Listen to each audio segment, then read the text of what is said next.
Hello, everyone. This is Angela here with Authentic Heart Coaching. And I'm really excited today because I get to interview Carla Crivaro. She is a sex, love, and relationship coach who works with men and women who are looking to reignite their sexual fire after parenthood. She also supports couples who are looking to transition into a less traditional form of relationship, ethical, or as some people call it, consensual non-monogamy. And that is what I'm excited to talk to Carla about today. Hi, Carla. Thanks for joining us. Thank you, Angela. Looking forward to it. So tell me, what's your current relationship status, Carla? So currently married. However, my husband and I in August decided to start dating separately. So we've decided to try and stay a little bit away from labels, just because we feel at the moment, because obviously everything's quite new, that the labels are likely to put us in a box. So we're both looking for dating, looking for relationships outside of our marriage, and the only term that I'm aware of that sort of fits that is consensually non-monogamous. So that's where we're currently at. Yeah, so consensual non-monogamy would be the really broad term for it, and I totally understand not wanting to label it and not wanting to box yourself in. So tell me, what was the catalyst for this new relationship style y'all are trying? Along with yourself, studying with Layla Martin, and the book that we were suggested to read, Sex at Dawn, was the book that was like, oh my goodness me, this makes so much sense. So and the reason it made so much sense, I'm a mother of 2 children, and I did breastfeeding and understand about the village and how, women, when they're breastfeeding, can't really do anything else, and they need a village to support them. And knew a little bit already about, the anthropological side of, pre-agricultural revolution, post-agricultural revolution, how that's affecting us in so many different ways, based just purely on, parenting. And then I was, when I read that book, it already fed into a lot of the information that I already had about you living in community, and about how important it is, initially mothers are supported by those around them. And it started to make a lot of sense. And also, I live in the UK now, but when I lived in Italy and I was in a relationship with my husband before we got married, there were a couple of men that I quite liked, and I never did anything about that, because I could see the potential of the relationship with my husband. But at the same time, it was like, it would be nice if I could have a little bit of fun with them, just like a short-term relationship. But there was a lot of shame and guilt for feeling that, because I'm not supposed to feel that. So when I read the book Sex at Dawn, it just made me feel completely validated, like there wasn't a problem with me, that was fine, and that was okay to feel like that. Obviously, had I acted upon that, then ethically that would have been incorrect, and consensually, because obviously my partner would have been consenting to that. But it just so he actually, when I was reading the book, he was away for work, so when he came back, I just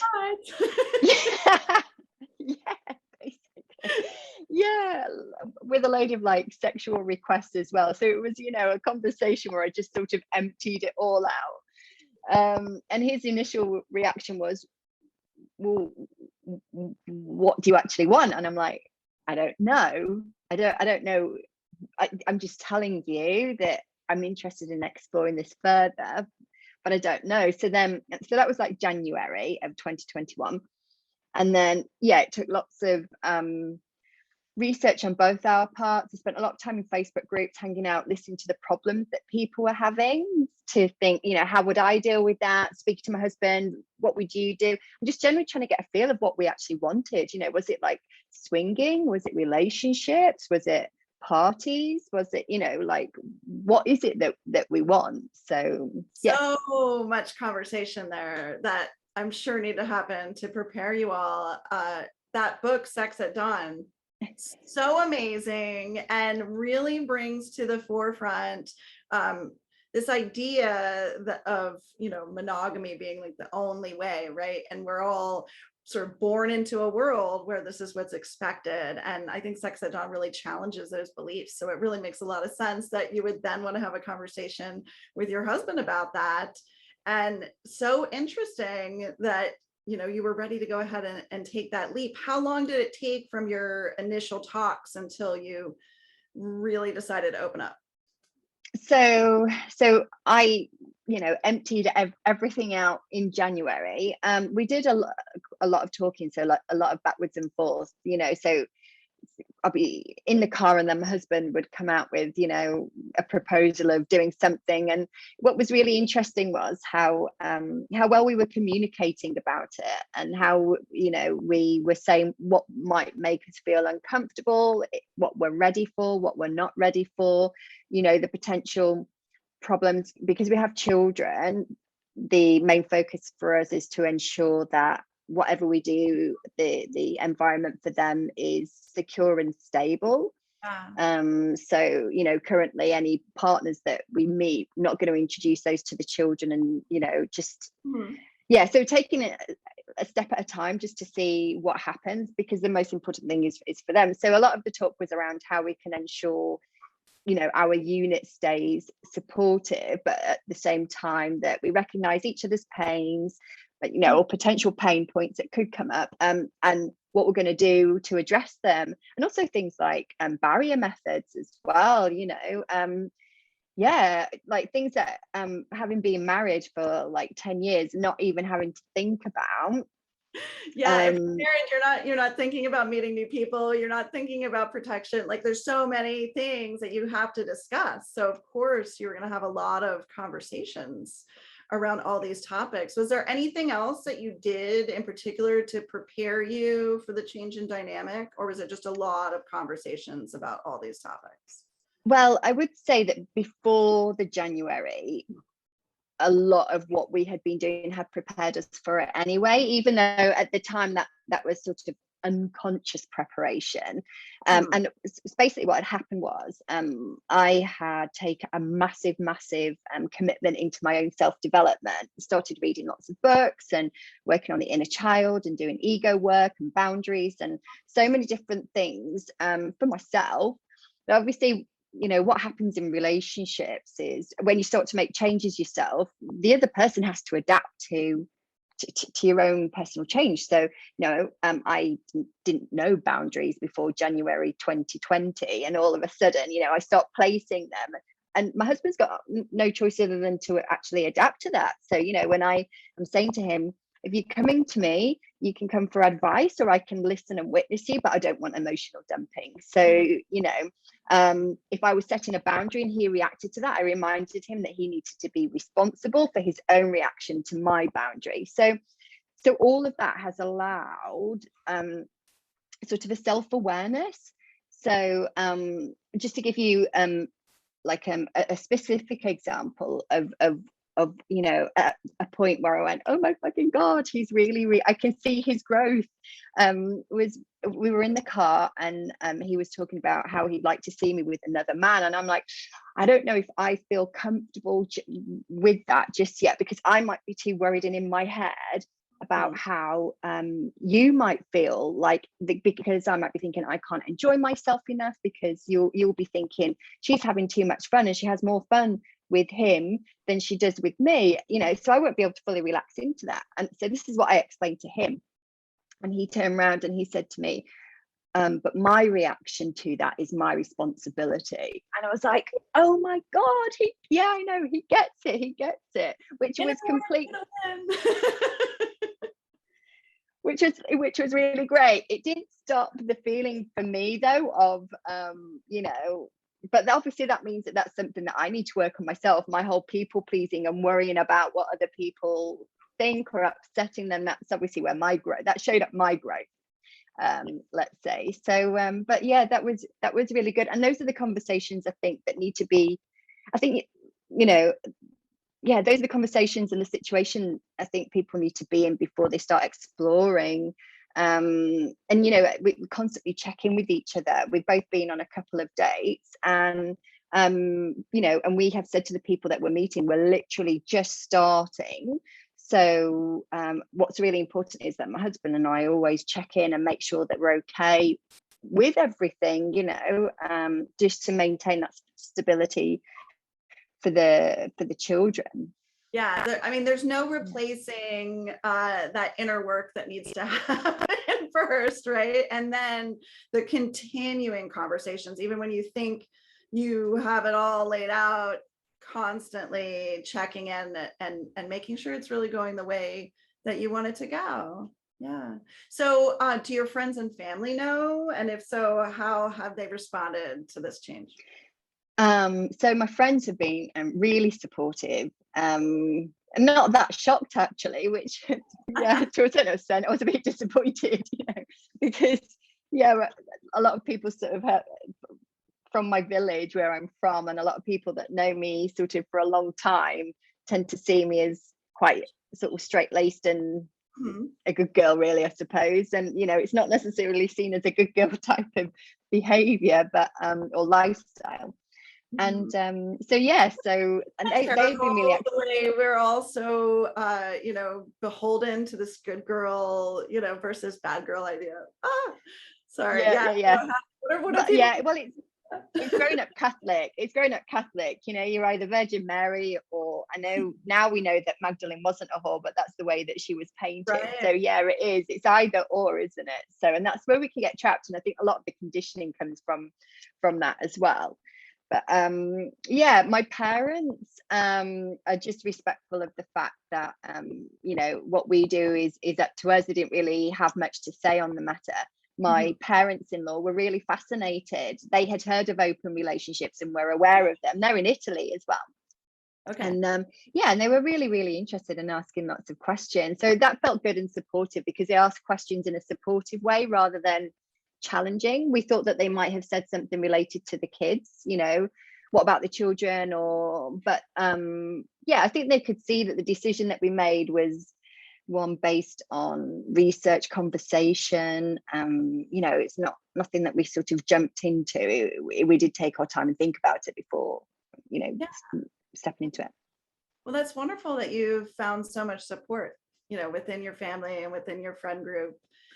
And I know this is going to be a big question I think would come up for most people, but are you worried that your husband's going to go on a date and meet someone that's somehow better than you and he's going to leave? What about that? Okay, so we've discussed this actually. We feel that our relationship actually feels more secure since we've decided to open up our relationship.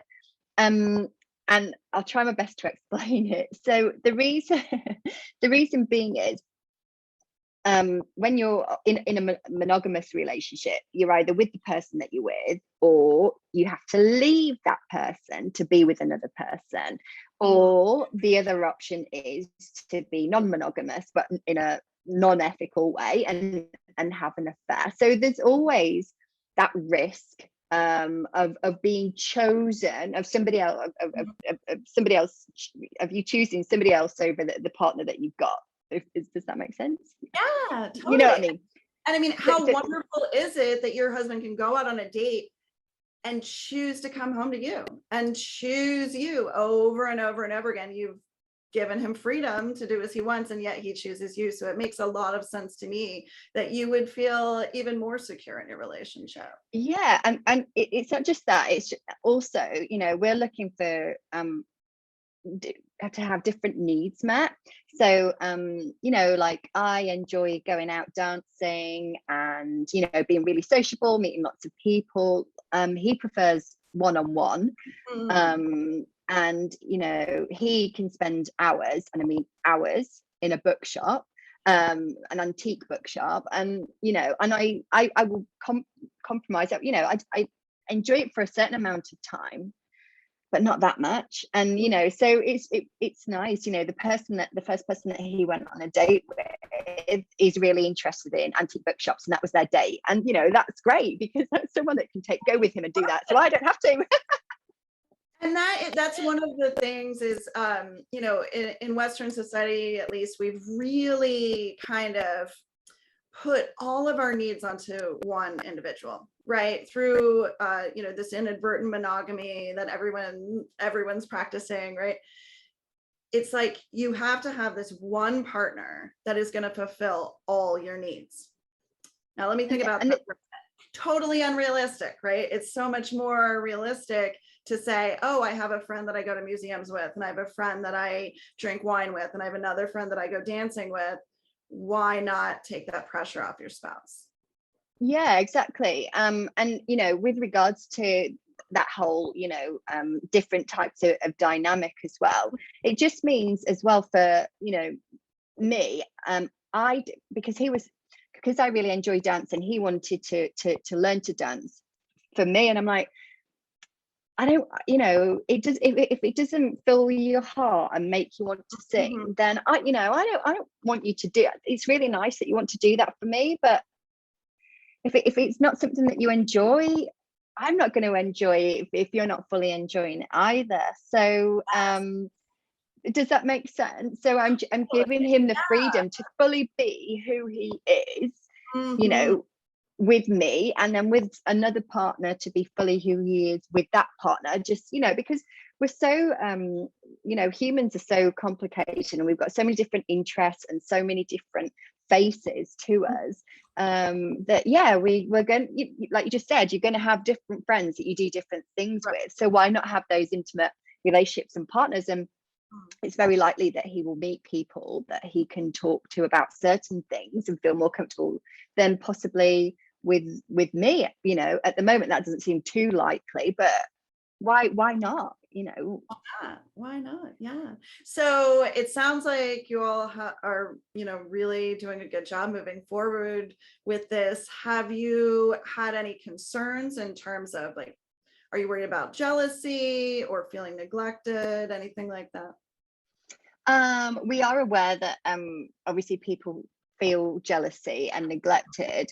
That hasn't come up for us just yet, because we've only just done like initial dates. We haven't done anything longer term. I think where jealousy is likely to come up is when either he or myself see someone, you know, quite a few times, and it feels a little bit more real, maybe a lot more emotionally involved.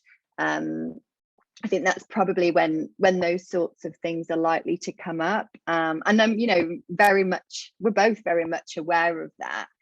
In fact, actually, you know, when my husband went on his first date, you know, he came back, and one of the first things he did was to check in to see how I was, you know, how were you about me being out? Have you been okay today? So and yeah, I was perfectly yeah, fine. I was, you know, really interested to hear how it went, and she sounds really great.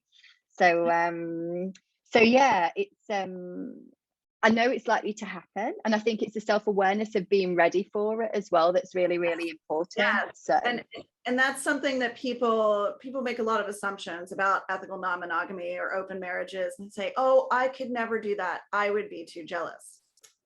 Ethically non-monogamous people are also jealous. It is a normal human emotion. And, you know, the key is really looking at why, you know, what is it about the situation that has caused jealousy to come up, and like addressing the root cause, not saying, oh, I can do this without being jealous at all. in fact, I would say I probably felt more jealousy in the past. Like if you spoke to women, yeah, so when we lived in Italy, you know, the lady that lived above us, you know, if she ever said hello, I was on edge, because she lives above, and you know, and she's attractive, and you know, and because it's that fear of him, you know, having to choose between me or her.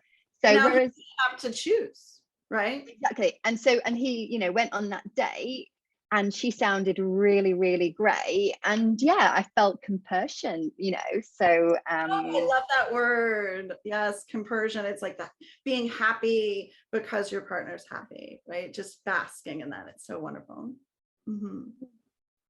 So you just started dating. I'm sure this is kind of the juicy part that everybody wants to hear about. How are you finding the dating world after, being married and monogamous? How has it been getting back in there? right. So I was very naive and I just thought, I'll go out and meet some people, and yeah, like the old way from like 20 years ago. Obviously everything's gone online now. Yeah. so, so that has been interesting. So the issue is obviously is trying to communicate the complicated situation of my relationship. Complicated. The normal apps like Bumble and Tinder, those sorts of things, I can't use because they don't support people in non-monogamous relationships. So it's only OkCupid and Field that I've been able to, well, that I know in the UK. I don't know if you know of any more, Angela, but those are the two that tend to be the biggest. Some people who are, at least in the US, people who are non-monogamous do use Tinder, and some of the other dating sites, they just state it in their profile. Okay. But it doesn't allow for that. OkCupid allows for it in a really kind of holistic way in terms of it'll I can connect with your partner and so forth. Yeah.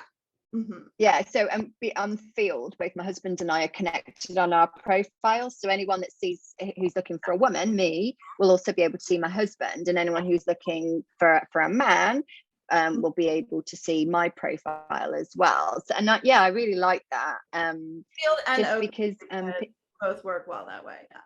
Yeah, exactly. So I really like that. But yeah, the whole online dating thing has been really interesting, just because how to promote yourself, how to say what your needs are, just because some people really get consensual non-monogamy, and they totally understand why I would do that. Some people are, especially on apps like Field, are very sex oriented, so they are very, very forward and think that, like one night stands or threesomes and all this sort of thing, which isn't really, well, not currently anyway, but what we're looking for is, more along the relationship side of things. So it's making sure that, having to explain what you want immediately. And that's the difference, I think, from like 20 years ago. You built up that chemistry, got to know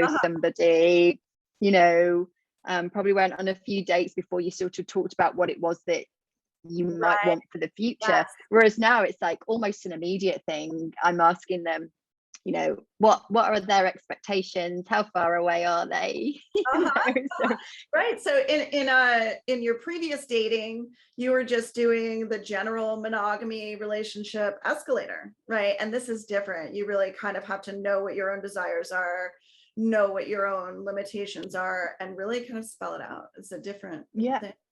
And I've literally just before the call actually started rewriting my profile just to be even clearer on what I want. So especially because being in contact with lots of different men who have different expectations and what they want, it's made me a little bit more clear on what it is that I want. It just means that I'll be able through my profile to weed them out. Right. Lot less in on Field than there are men. So what that means is you tend to get considerably more so they tend for a woman, she'll tend to get a lot of interest. So it's a woman on a dating site is going to get so many more hits than even an incredible man. It's just the way it is, the way of the world on online dating.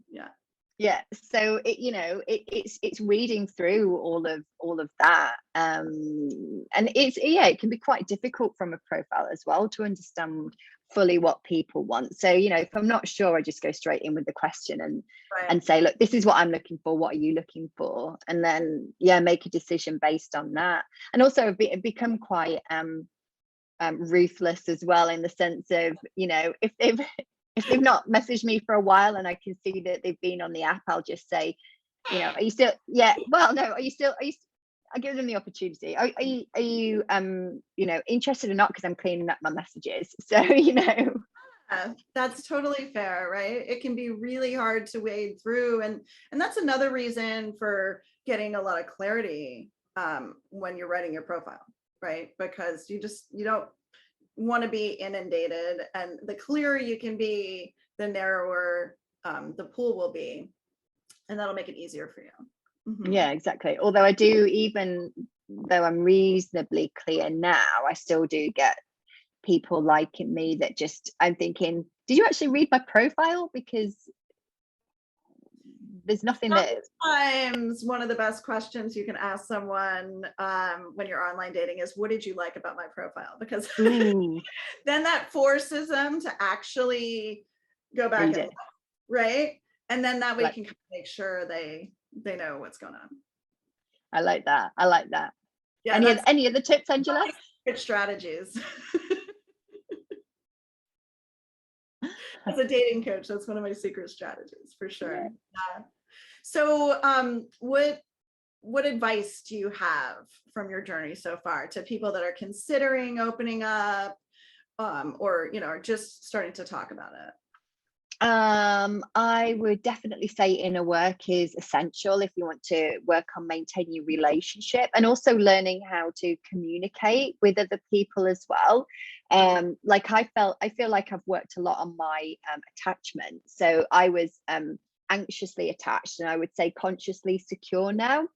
However, you know, a lot of that, it's quite easy for me to be consciously secure in a relationship where I am quite secure. What's interesting is being on the dating, and that, you know, nervous system sort of response, automatic response of wanting to change the person that I am to please the other person that I'm writing. And I'm like, I don't even want that. Why am I, you know, so being aware of that, being aware of those, well, I think that's true for any dating anyway, but I think it's important to be aware of all of your stuff, so that you can be aware of it when you're relating to people dating, but also be aware of, you know, how you're communicating and speaking to your existing partner as well. Yeah, I would say definitely. And communication is really, really important. Being responsible for your emotions to how other people are communicating how they feel, and always talking about how you feel rather than, you know, you did this and you did that. It's more of a case of, when this happened, I felt like this. So owning, you know, your own emotions to a situation, or how I would feel in that situation.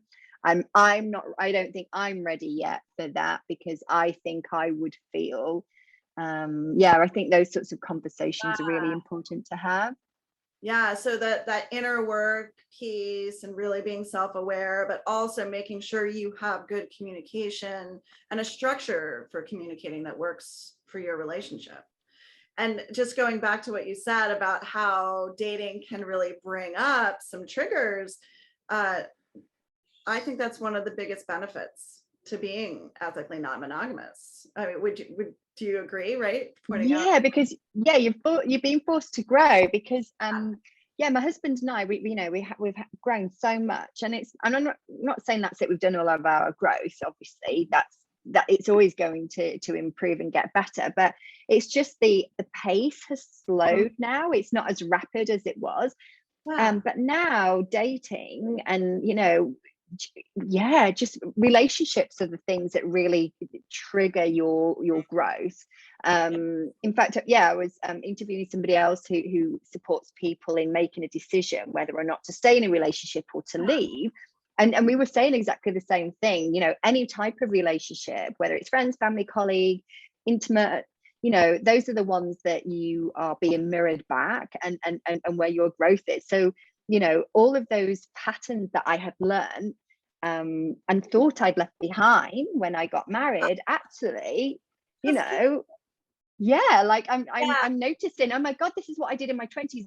The difference is now I'm noticing it and stopping it. Yes, right. So it's just this wonderful opportunity for self-growth right? You get in a habitual pattern with, your mate, right? We all get to know each other really well, and there's a certain way we relate to each other. But bam, when you are relating to a different person, someone who's new, that is going to bring up some new and interesting challenges, which is really just a wonderful growth opportunity. Yeah. So thank you so much for this chat, Carla. It has been, I'm sure, so enlightening and valuable to the folks who are listening in, and I am wishing you and your husband all the best in your future relationships. Thank you, Angela. I really appreciate it. Thanks.